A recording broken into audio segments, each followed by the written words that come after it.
Welcome to Free to Cook. In this episode, we're going to be cooking a stuffed leg of lamb. The beautiful thing about a deboned leg of lamb is it's perfect to be stuffed with your choice of filling. First thing we need to do is make the stuffing. In a pan, dry roast some pine nuts until they begin to brown.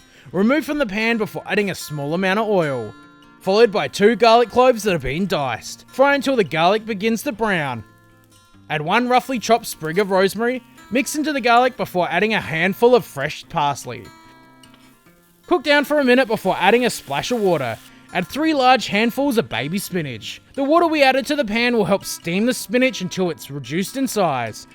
Next, roughly chop the pine nuts before adding to a bowl, followed by 250 grams of cream cheese.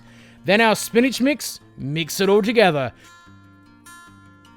Season with salt and pepper. Next, add the zest of half a lemon.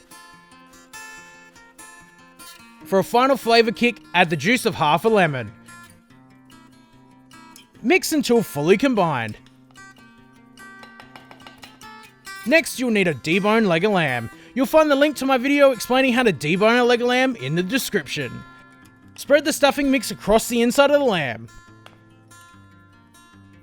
Roll up the lamb and tie together in a number of places before tying it one last time lengthways. Push a sprig of fresh rosemary under the string before seasoning with salt. It's time to cook this beautiful roast. Set up your barbecue for indirect cooking using the minyan method. I'm using clean heat charcoal.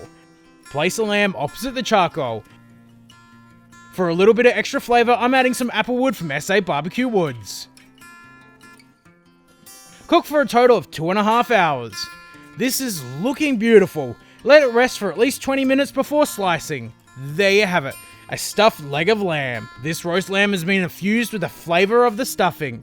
If you found this recipe helpful, don't forget to share it, subscribe to the channel, like us on Facebook, follow us on Instagram, and if you have any recipe suggestions, leave them in the comments.